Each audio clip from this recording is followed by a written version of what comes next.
25. Tempo e História na China Antiga. André Bueno 5.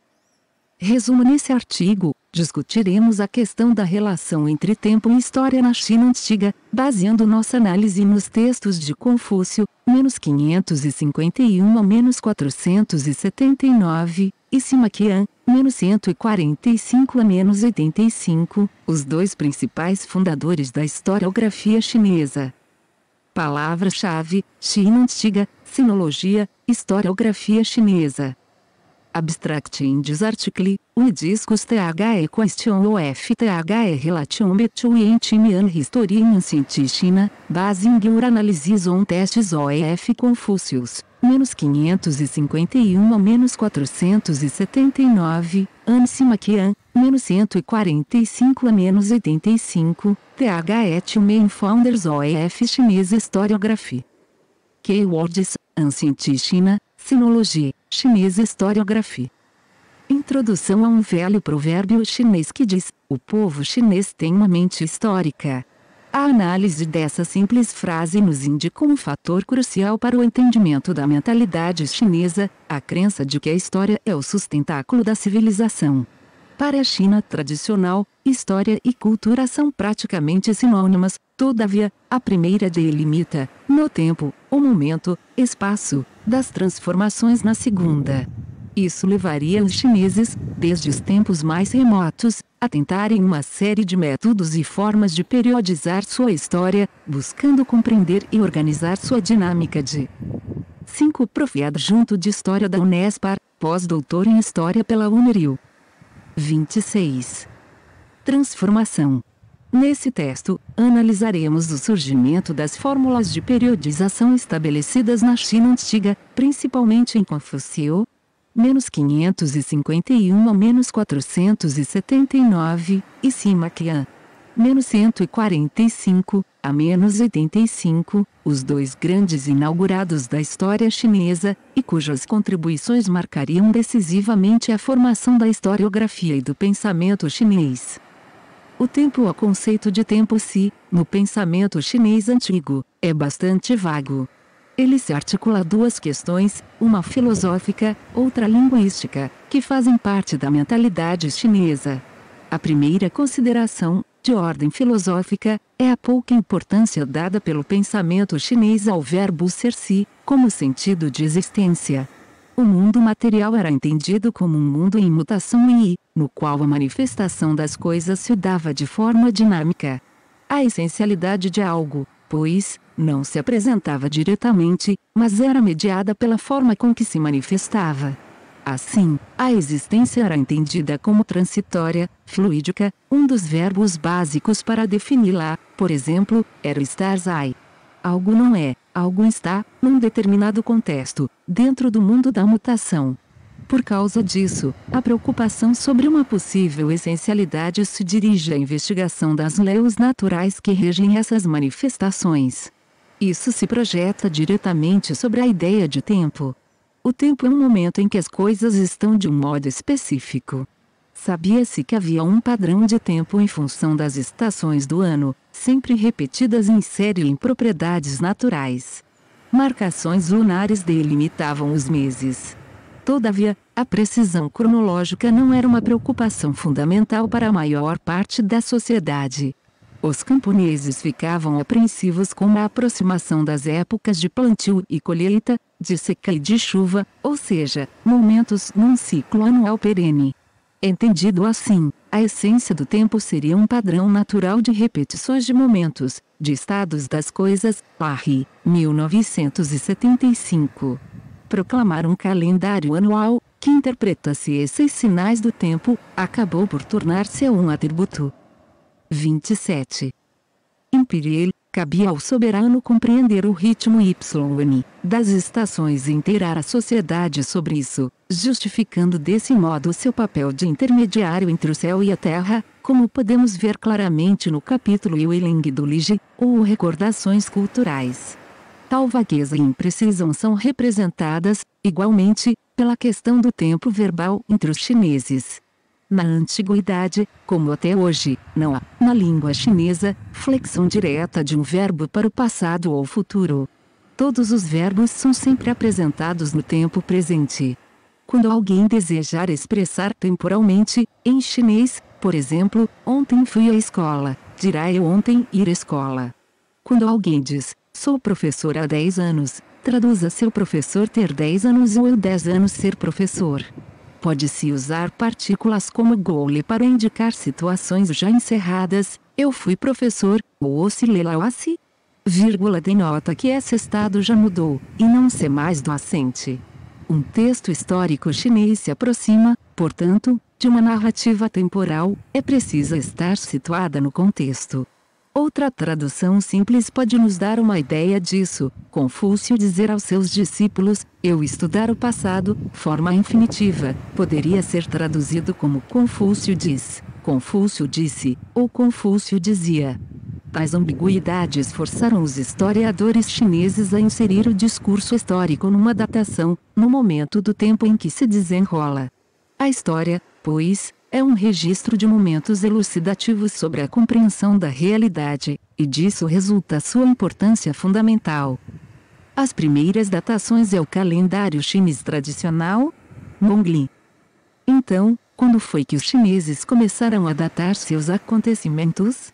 As referências mais antigas de que dispomos estão gravadas em carapaças de tartarugas e escápulas de bois e carneiros, do período Sangui, menos 1523 a menos 1027.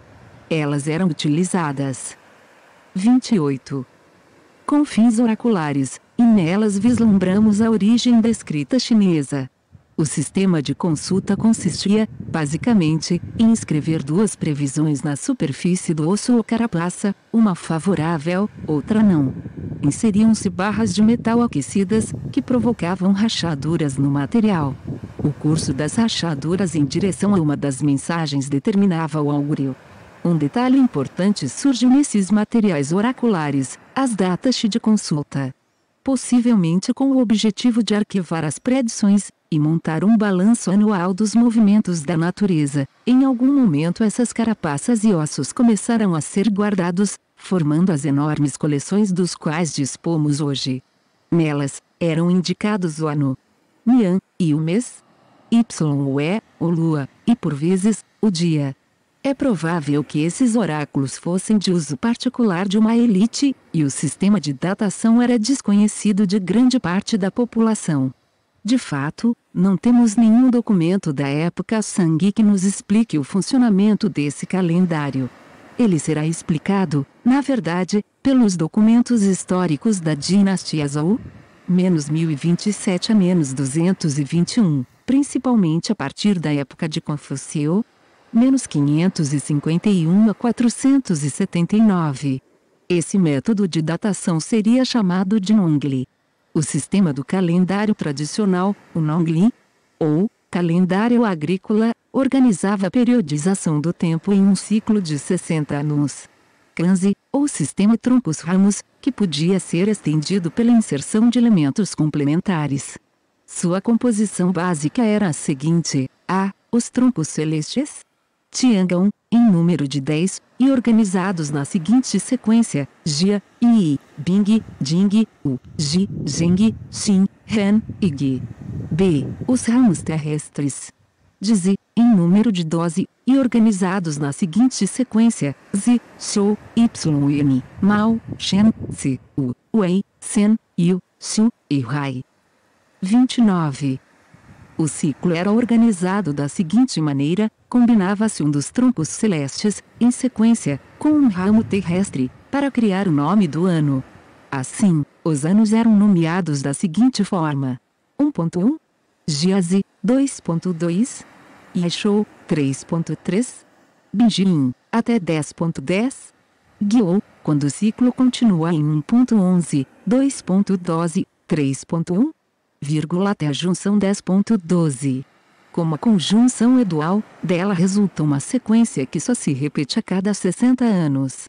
Esse padrão pode ser diversificado com a inserção dos Xingyi, estados da matéria, ou metal, água, madeira, terra e fogo, aos troncos celestes, e como associação dos animais do zodíaco chinês, em número de 12, para corresponder aos ramos terrestres. Esse ciclo apresentava a vantagem de estabelecer datações específicas para cada ano, afastando a possibilidade de confundir uma data em 6 décadas. Além disso, registros de acontecimentos astronômicos podiam ser comparados e calculados com a data do ano, confirmando a ocorrência de um determinado evento importante.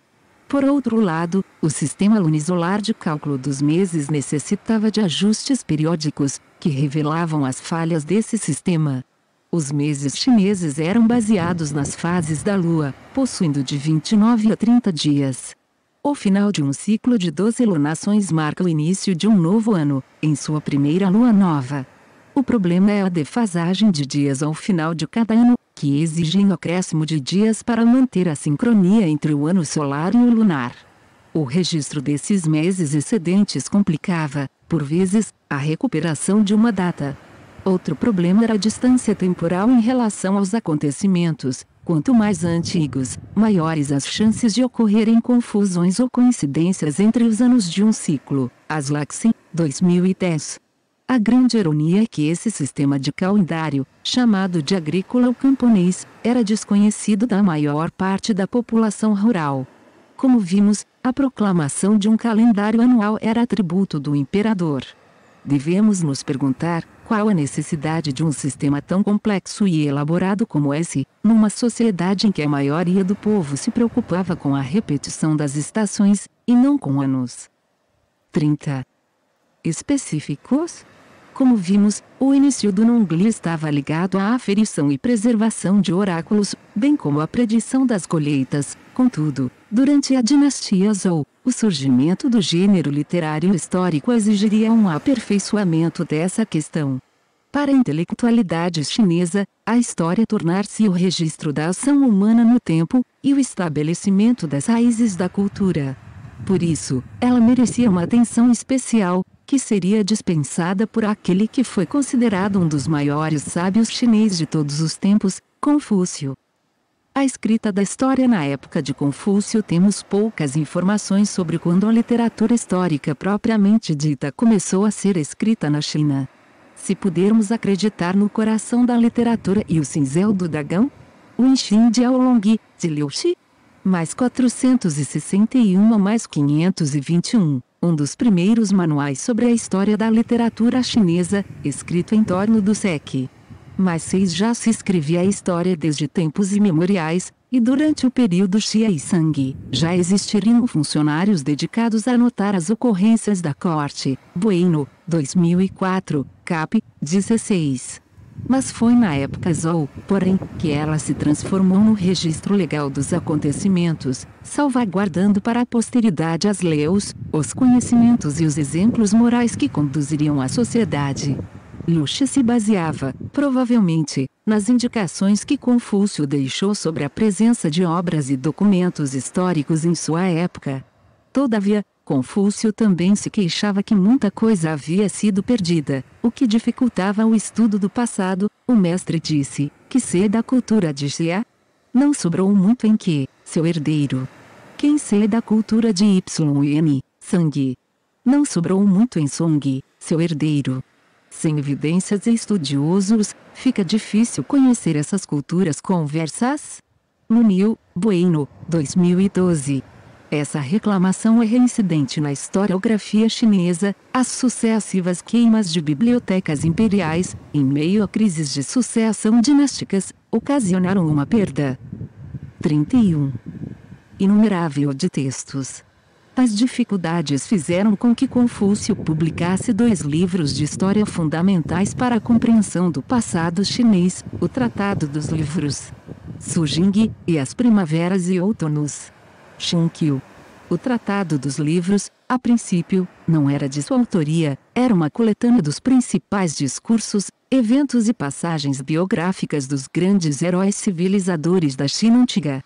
Apesar de indicar as possíveis datas de cada uma dessas passagens, a organização cronológica do livro é solta, marcada por interrupções, ausências e descontinuidades, num espírito semelhante à vagueza do conceito de tempo comum à sociedade chinesa da época.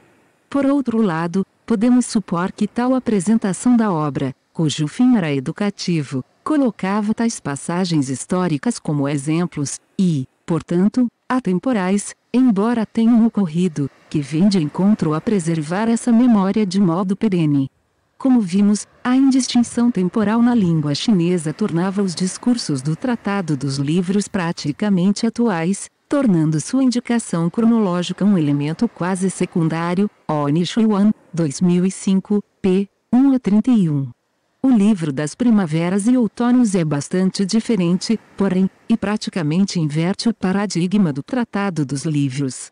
Segundo Mencieu, -385 a -304, discípulo confucionista do século -4, o livro seria de autoria do próprio Confúcio, que esperava ser lembrado como um grande pensador justamente por meio de sua obra histórica, Mengzi, livro 3, cap 1. Nela, o velho mestre redigiu uma seca e taciturna cronologia de eventos históricos, a partir dos arquivos de que dispunha em sua terra natal, Lu. Uma primeira leitura de qualquer passagem das primaveras e outonos é muito pouco esclarecedora. Ela indica o ano de um reinado, uma data lunar, mês, os personagens e o acontecimento. Nada mais é dito. Mas na linguagem sutil da obra, cada uma dessas frases tinha um significado importantíssimo. Quando Confúcio informava, por exemplo, que o rei X foi assassinado, a palavra assassinado indicava claramente uma conspiração, e possivelmente seus culpados. Do mesmo modo, a frase fulano descansou em data implicava que o referido personagem havia bem desempenhado suas funções na vida, e 32. Que podia ser tido como exemplo. A redação das primaveras e outonos causou preocupação e comoção em sua época. Ser acusado de um crime qualquer, no livro, equivalia a uma condenação pública. Muitas famílias nobres, cujos ancestrais haviam praticado atos considerados indignos, ficaram alvoroçadas e irritadas com tais revelações, feitas em frases singelas e de poucas palavras. Guerra, 1981, Schaberg, 2005. 21 a 57. Com o intuito de corroborar suas afirmações, Confúcio atrelava suas denúncias e elogios a datas que podiam ser verificadas nos documentos que ele consultara. Ou seja, ele partia do princípio de que um determinado evento ocorrera num determinado espaço ou momento do tempo, e que podia assim ser localizado. Embora esse pressuposto possa parecer simples e quase ingênuo nos dias de hoje, na época ele representava uma revolução em termos de narrativa histórica. Ao datar e identificar os personagens de um determinado evento, Confúcio abria a possibilidade dele ser confirmado, negado ou mesmo discutido, a partir dos livros de história espalhados pelas diversas regiões da China. Como vimos, o próprio Confúcio reclamara que dispunha de poucos meios para estudar a história e os costumes das dinastias anteriores. Era importante, pois, criar uma referência geral, um guia para elucidar as principais passagens históricas. Por fim, Confúcio emendou a cronologia dos reinados e ducados, indicando suas datas de início e fim, para estabelecer sua continuidade.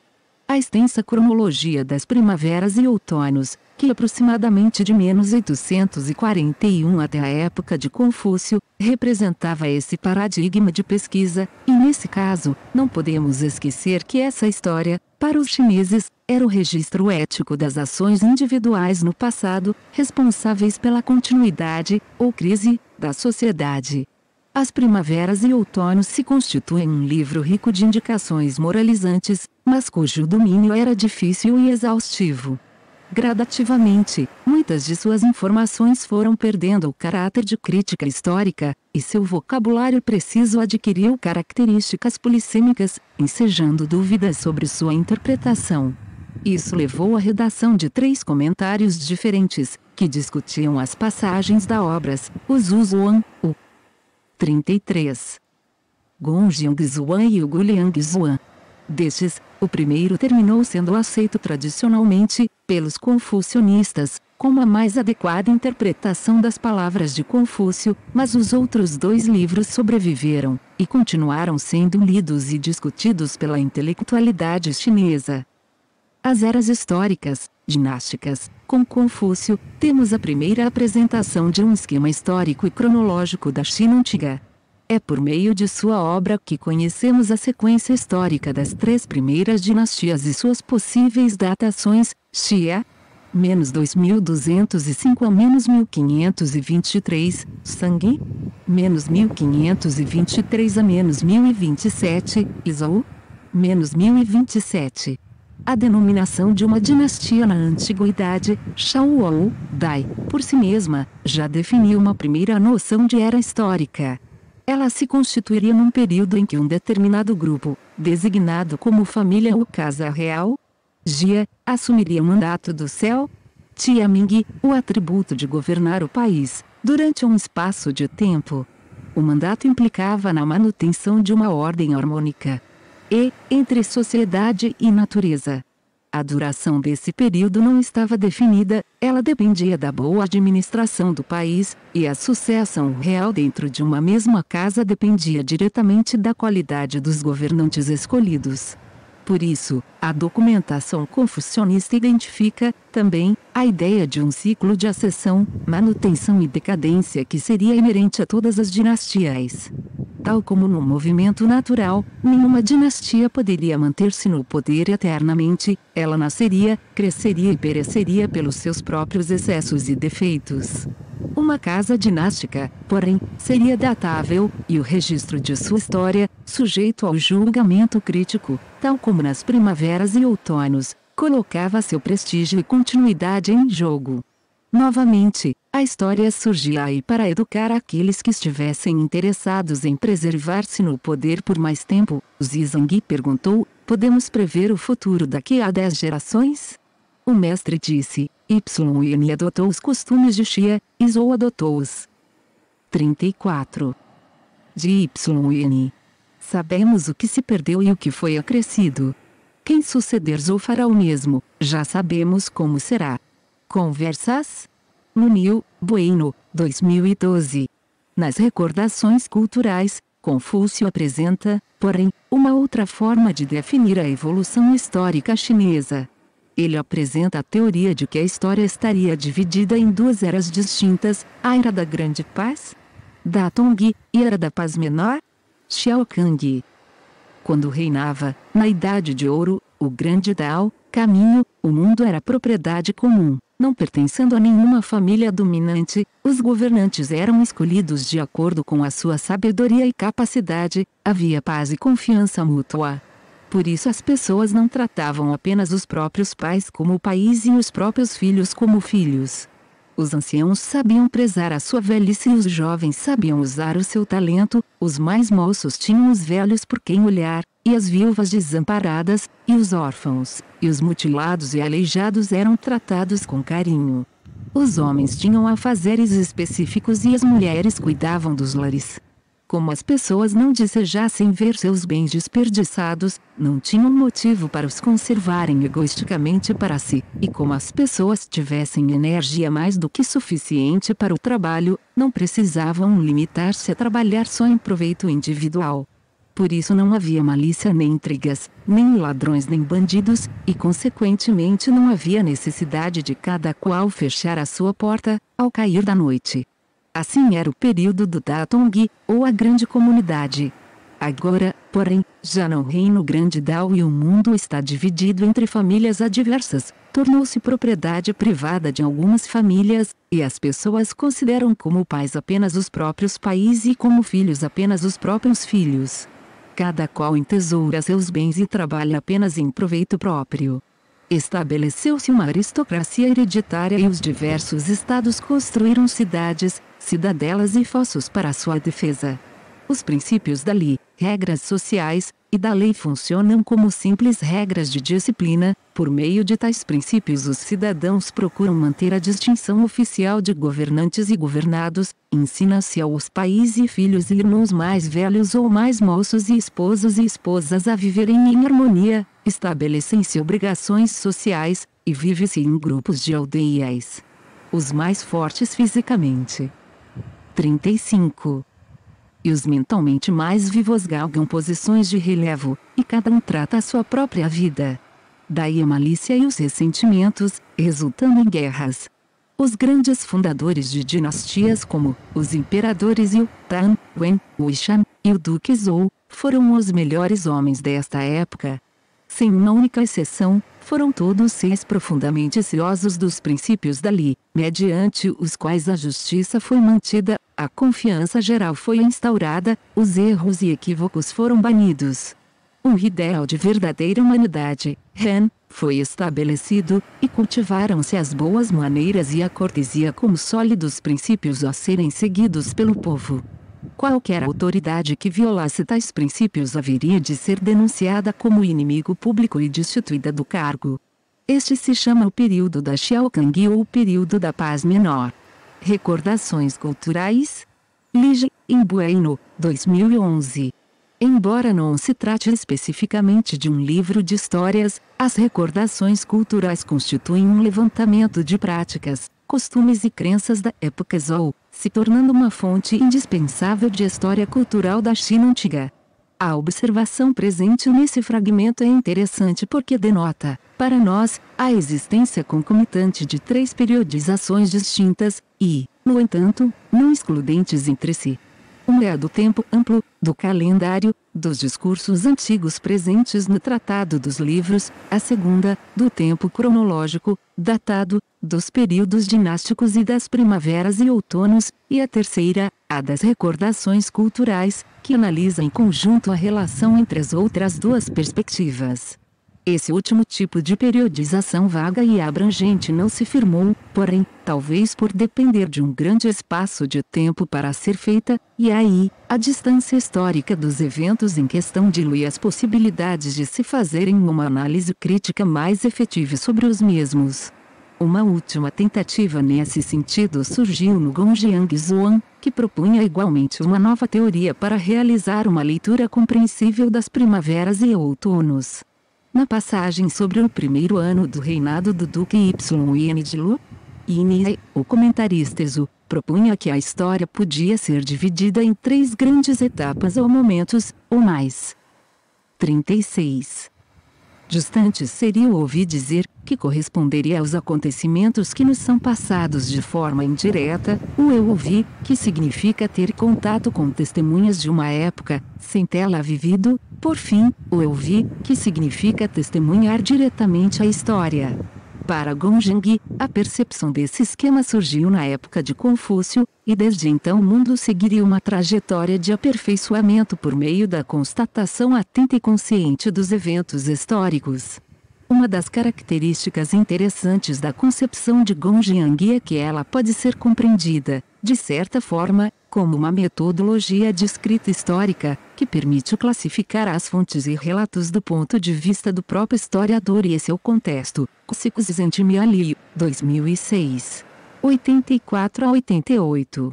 Essa possibilidade de atualizar a história seria importante na época da dinastia Han, quando Sima Qian, leitor de Gongjiang, iria revolucionar decisivamente os métodos historiográficos chineses. Sima Qian.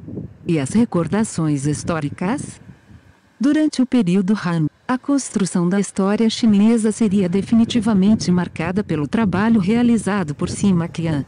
-145 a -85. Sima Qian fora diretamente influenciado por seu pai, Sima Tan, historiador e astrólogo da corte, e por Dan Zongsu, um dos maiores filósofos confucionistas da época, cujas contribuições veremos a seguir. Watson, 1958. A partir deles, Sima Qian iria propor uma remodelação da história, representada em sua extensa e copiosa obra, As Recordações Históricas, cujo objetivo era cobrir toda a história da China desde suas origens até sua época. As recordações históricas envolvem diversos empreendimentos teóricos e metodológicos para a formulação de uma cronologia mais exata, que sustenta-se uma periodização dinástica contínua. Inspirado em Confúcio, Sima queria fazer com que sua história fosse moralizante, mas ao mesmo tempo, calcada em referências que ele julgava as mais realísticas possíveis. Isso não era muito diferente do que o próprio Confúcio havia 37. Proposto, mas Sima Qian levaria essa proposta a um novo nível de refinamento, cuja complexidade iria influenciar toda a historiografia chinesa posterior. Primeiramente, a questão da cronologia das datações. Sima Tan, pai de Sima Qian, era um profundo estudioso dos movimentos celestes e da astronomia, que nessa época não se distinguia da astrologia. Como ele, Sima Qian teria aprendido a aprimorar o uso do calendário de 60 anos, o Nongli, relacionado aos anos à posição das constelações e eventos cósmicos notáveis, como a passagem de cometas e eclipses. Calculando retroativamente a ocorrência de alguns desses eventos, principalmente eclipses lunares, Sima Qian definia as possíveis datas para seu acontecimento e verificava se, na documentação, havia menção aos mesmos. A concordância de uma determinada data numa passagem textual com essas indicações astronômicas referendava, em sua visão, a existência do evento, o momento exato no tempo em que ele se desenrolou. Discrepâncias entre o calendário anual e a indicação desses eventos apontavam, nessa mesma linha de raciocínio, que existiam problemas nas fontes consultadas, e sobre os quais o historiador deveria, então, emitir um parecer crítico. O preciosismo de Sima Qian, em relação à questão das datações, fez com que ele tomasse o cuidado de propor que todas as datas antes de -841, início das primaveras e outonos, eram propositivas. Todavia, no início do século XX, a descoberta de carapaças de tartaruga oraculares, com listas dos reis da dinastia Song, comprovou que as datações indicadas por Sima Qian estavam corretas. É admirável, pois, que no campo cronológico Sima Qian tenha conseguido avanços notáveis, sem uso direto de uma arqueologia científica, a ponto de alcançar tal precisão para períodos anteriores a ele em mais de 10 séculos. Por outro lado, as recordações históricas manifestam a preocupação de organizar a história chinesa num ciclo maior, natural, como manifestação da vontade do céu. Essa inspiração veio de Dan Zongsu, -179 a -104, um dos mestres de Sima Qian, e o principal responsável pela fusão entre a ideologia confucionista e o pensamento 38.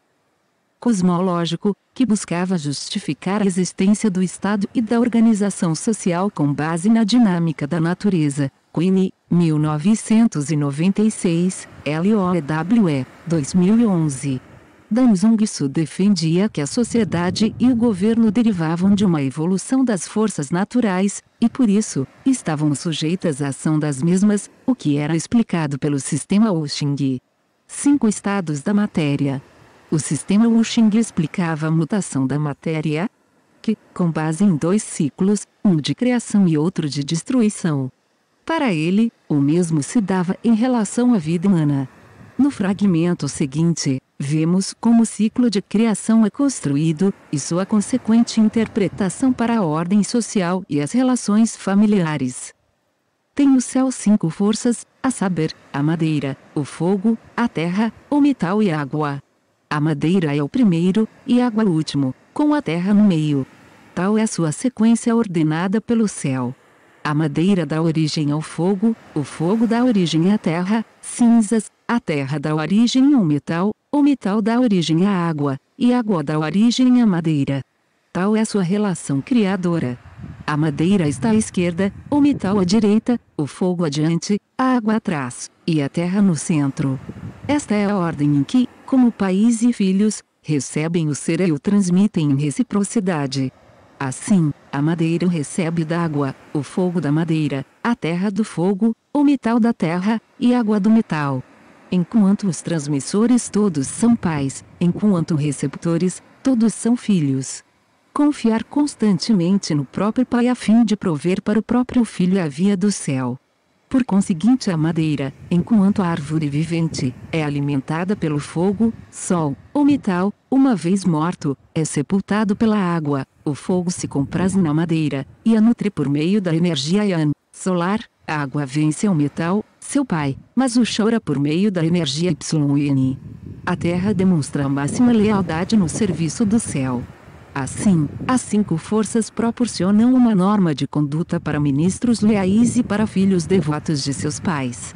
O sábio, compreendendo isso, incrementa o seu amor e diminui sua severidade, faz mais generoso seu auxílio aos vivos e mais respeitoso seu cumprimento dos ritos funerários pelos mortos, ajustando-se assim à norma estabelecida pelo céu. Como filho, cuida piedosamente de seu pai, o mesmo que o fogo na madeira, e chora a seu pai, o mesmo que a água quando vence ao metal. Serve ao seu soberano como a terra reverencia ao céu. Assim, pode chamar-se um homem de força. 39. Exatamente igual como cada uma das 5 forças mantém seu lugar próprio de acordo com sua ordem estabelecida, assim os funcionários públicos, em conformidade com as 5 forças, se esforçam ao máximo empregando suas faculdades em seus deveres respectivos. Gemas preciosas das primaveras e outonos. Shunkyu Famlu, Bueno, 2011, dá-nos um guiço elaborar esse sistema com base em sua interpretação pessoal do comentário Gonjang das primaveras e outonos, que ele apresentou em sua obra Gemas Preciosas das Primaveras e Outonos. Shunkyu Famlu. Sima Qian inspirou-se nessa ideia, e procurou justificar a sucessão dinástica dentro da mesma concepção de ciclo natural, colocando cada uma das dinastias anteriores como governada por uma dessas forças. Ele esperava, assim, apresentar uma ordenação macrocósmica para a sucessão política e histórica, inserido dentro desses períodos o desenrolar dos acontecimentos. Seu esquema para as eras dinásticas, baseado no ciclo de sucessão, destruição, era o seguinte: Dinastia Xia, madeira. Dinastia Shang, metal, corta a madeira. Dinastia Zhou, fogo, derrete o metal. Dinastia Qin, água, apaga o fogo. Dinastia Han, terra, absorve a água. Esse esquema é representado, por exemplo, nesse fragmento sobre a sucessão política, presente nas recordações históricas.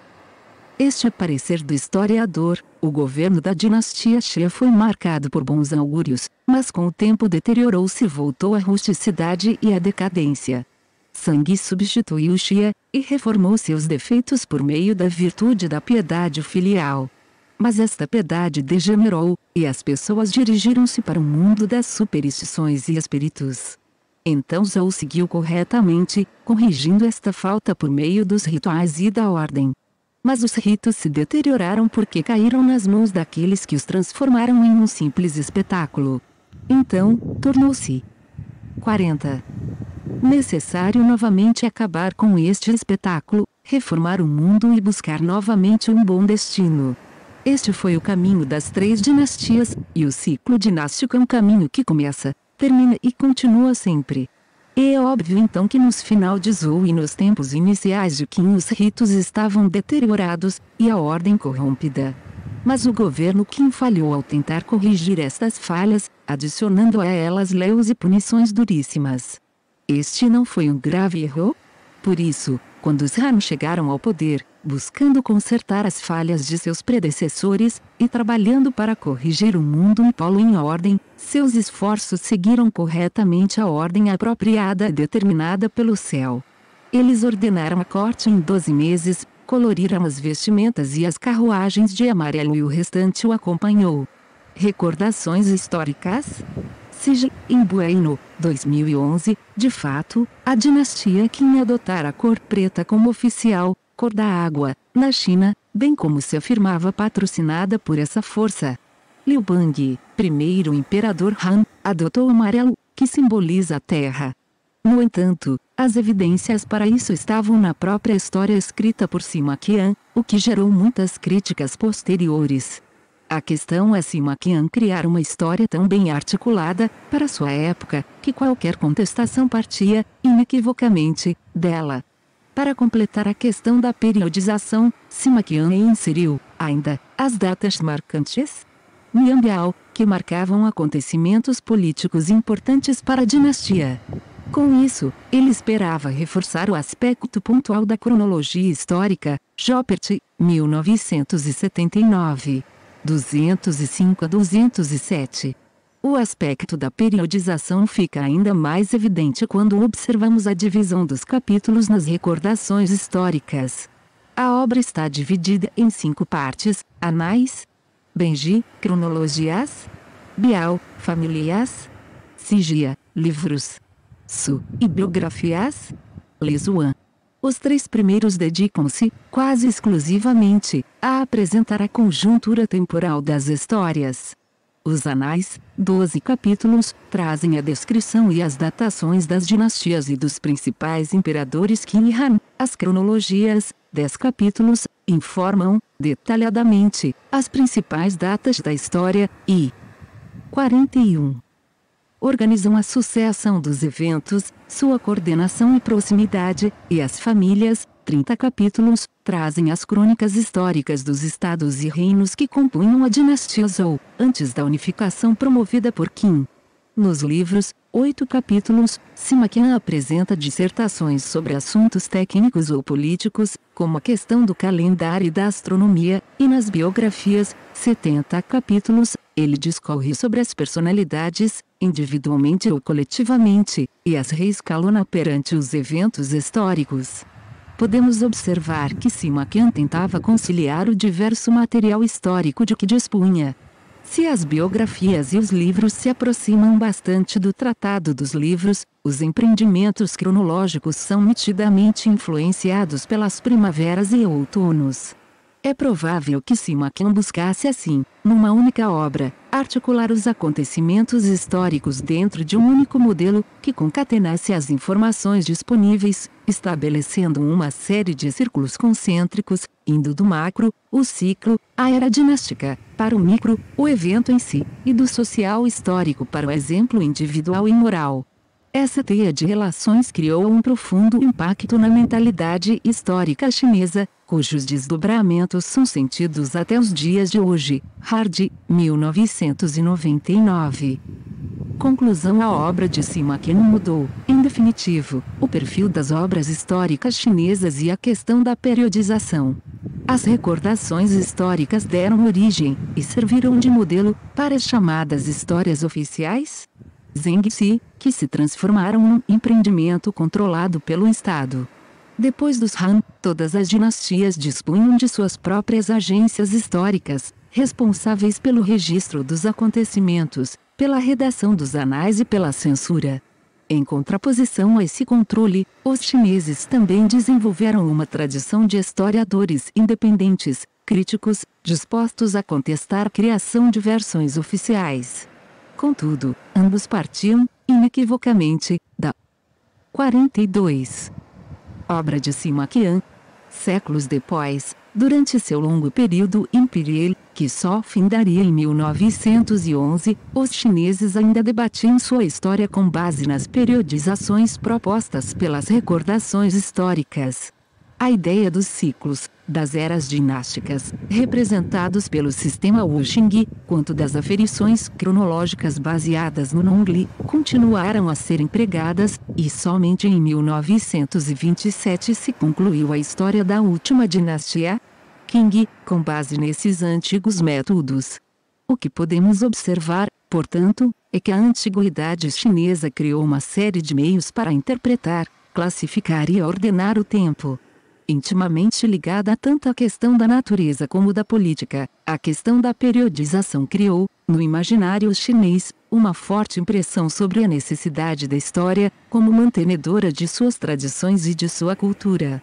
A localização no tempo, a delimitação no passado, a possível veracidade garantida pela cronologia, criaram o sólido sentimento de uma real e milenar herança cultural entre os chineses, da qual a história seria a principal responsável pela continuidade. A sutileza do sistema de periodização proposto, a partir de Sima Qian, faz com que seja praticamente impossível abordar a história chinesa sem antes dominar sua cronologia tradicional. É por isso, ainda hoje, essa história tradicional chinesa é um desafio para qualquer um que deseje se aventurar no campo da sinologia. Referências bibliográficas: Aslaksen, Elmer. The Mathematics of The Chinese Calendar. Singapura, 2010, disponível em http://www.mate.nus.edu.sg/aslaksen/calendar/cal.pdf Bueno, André. A História e seus Comentários 2004, disponível em http://orientalismo ri.2007/07/07/estreia seus comentários de de html. Capítulo 16 do Wishing Dialong, Bueno, André. As Conversas do Mestre 2012, disponível em http://orientalismo.blogspot.com.br/2012/04/isfem conversas mestre.html. Lunil 43. Bueno, André. Sem textos de história chinesa 2011, disponível em http://chinologia.blogspot.com. Fragmentos do Liji Xinkyu Fanlue Siji Xixentimiali, Mark Reading Hanum Chinês e Toguchi Indianapolis, Rakit, 2006. Guerra, Joaquim J. Escrituras Selectas. Macau, Jesuítas de Macau, 1980, tradução do Sujing. Quadras de Lu em relação auxiliar.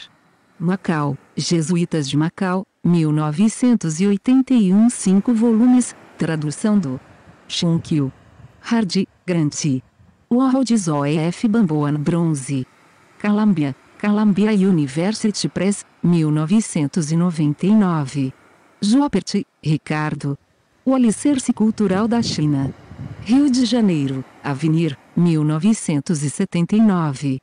Larry, C.A. Percepção Empírica do Tempo e a Concepção da História no Pensamento Chinês. Henrico Eur, P. Org, As Culturas e o Tempo. São Paulo, Vozes USP, 1975. LOEWE, Michael. Danzong Su, A Confucian Heratijan The Shan Kyu Fanlu. Leiden, Brill, 2011. Neskill, John. The Paternal F. Chinese History, Cycles, Development or Stagnation. Boston, D.C. Ritan Company, 1965. O.M. Show, NG1, Edward. Mirroring The Past, The Origin of History in Imperial China. Honolulu, University of Press, 2005. Coin, Sarah. From Chronicle to Canon, The Hermeneutics of The Spring Notam, According to Tung Shunsu. Cambridge University Press, 1996. Schaberg, David. A Paternity Past, Forman Tougetting a Chinese Historiography. Harvard University Press, 2005. Watson, Garten. S.S. Machine, Grande História of China. Nova York, Columbia University Press, 1958. Esta obra foi digitalizada sem fins comerciais e destinada unicamente à leitura de pessoas portadoras de deficiência visual. Por força da Lei de Direitos de Autor.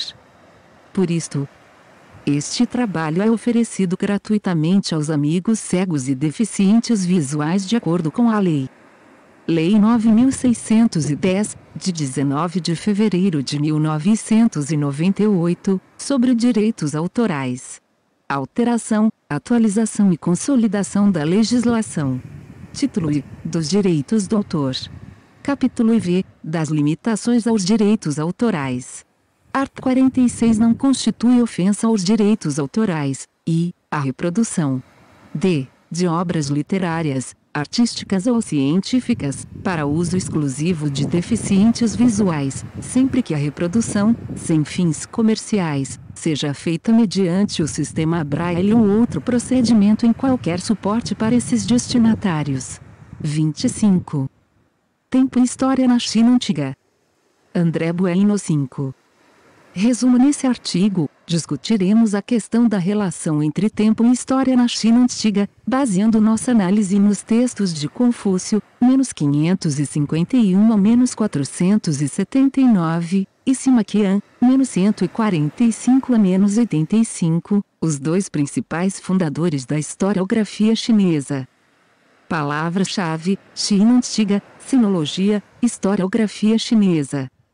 Abstract Indies Article, o discos THE Question of THE Relation Between Time and History in China, Basing Your Analysis on Tests of Confucius, -551 a -479, Ansi Maquian, -145 a -85, THE Two Main Founders of Chinese Historiography. Keywords: Ancient China, Sinology, Chinese Historiography. Introdução a um velho provérbio chinês que diz: o povo chinês tem uma mente histórica. A análise dessa simples frase nos indica um fator crucial para o entendimento da mentalidade chinesa, a crença de que a história é o sustentáculo da civilização. Para a China tradicional, história e cultura são praticamente sinônimas, todavia, a primeira delimita, no tempo, o momento, espaço, das transformações na segunda. Isso levaria os chineses, desde os tempos mais remotos, a tentarem uma série de métodos e formas de periodizar sua história, buscando compreender e organizar sua dinâmica de 5. Prof. Adjunto de História da Unespar, pós-doutor em História pela Unirio. 26. Transformação. Nesse texto, analisaremos o surgimento das fórmulas de periodização estabelecidas na China antiga, principalmente em Confúcio, -551 a -479, e Sima Qian, -145 a -85, os dois grandes inaugurados da história chinesa, e cujas contribuições marcariam decisivamente a formação da historiografia e do pensamento chinês. O tempo ou conceito de tempo-se, no pensamento chinês antigo, é bastante vago. Ele se articula a duas questões, uma filosófica, outra linguística, que fazem parte da mentalidade chinesa. A primeira consideração, de ordem filosófica, é a pouca importância dada pelo pensamento chinês ao verbo ser-se, como sentido de existência. O mundo material era entendido como um mundo em mutação e, no qual a manifestação das coisas se dava de forma dinâmica. A essencialidade de algo, pois, não se apresentava diretamente, mas era mediada pela forma com que se manifestava. Assim, a existência era entendida como transitória, fluídica, um dos verbos básicos para defini-la, por exemplo, era estar sei. Algo não é, algo está, num determinado contexto, dentro do mundo da mutação. Por causa disso, a preocupação sobre uma possível essencialidade se dirige à investigação das leis naturais que regem essas manifestações. Isso se projeta diretamente sobre a ideia de tempo. O tempo é um momento em que as coisas estão de um modo específico. Sabia-se que havia um padrão de tempo em função das estações do ano, sempre repetidas em série em propriedades naturais. Marcações lunares delimitavam os meses. Todavia, a precisão cronológica não era uma preocupação fundamental para a maior parte da sociedade. Os camponeses ficavam apreensivos com a aproximação das épocas de plantio e colheita, de seca e de chuva, ou seja, momentos num ciclo anual perene. Entendido assim, a essência do tempo seria um padrão natural de repetições de momentos, de estados das coisas. Parry, 1975. Proclamar um calendário anual, que interpretasse esses sinais do tempo, acabou por tornar-se um atributo. 27. Imperial, cabia ao soberano compreender o ritmo YN das estações e inteirar a sociedade sobre isso, justificando desse modo seu papel de intermediário entre o céu e a terra, como podemos ver claramente no capítulo Yueling do Ligi, ou Recordações Culturais. Tal vagueza e imprecisão são representadas, igualmente, pela questão do tempo verbal entre os chineses. Na antiguidade, como até hoje, não há, na língua chinesa, flexão direta de um verbo para o passado ou futuro. Todos os verbos são sempre apresentados no tempo presente. Quando alguém desejar expressar temporalmente, em chinês, por exemplo, ontem fui à escola, dirá eu ontem ir à escola. Quando alguém diz, sou professor há 10 anos, traduza seu professor ter 10 anos ou eu 10 anos ser professor. Pode-se usar partículas como goule para indicar situações já encerradas, eu fui professor, ou oscilelauasse, vírgula denota que esse estado já mudou, e não se mais do assente. Um texto histórico chinês se aproxima, portanto, de uma narrativa temporal, é preciso estar situada no contexto. Outra tradução simples pode nos dar uma ideia disso. Confúcio dizer aos seus discípulos, eu estudar o passado, forma infinitiva, poderia ser traduzido como Confúcio diz, Confúcio disse, ou Confúcio dizia. Tais ambiguidades forçaram os historiadores chineses a inserir o discurso histórico numa datação, no momento do tempo em que se desenrola. A história, pois, é um registro de momentos elucidativos sobre a compreensão da realidade, e disso resulta sua importância fundamental. As primeiras datações é o calendário chinês tradicional, Nongli. Então, quando foi que os chineses começaram a datar seus acontecimentos? As referências mais antigas de que dispomos estão gravadas em carapaças de tartarugas e escápulas de bois e carneiros, do período Sangui, -1523 a -1027. Elas eram utilizadas 28. Com fins oraculares, e nelas vislumbramos a origem da escrita chinesa. O sistema de consulta consistia, basicamente, em escrever duas previsões na superfície do osso ou carapaça, uma favorável, outra não. Inseriam-se barras de metal aquecidas, que provocavam rachaduras no material. O curso das rachaduras em direção a uma das mensagens determinava o augúrio. Um detalhe importante surge nesses materiais oraculares, as datas de consulta.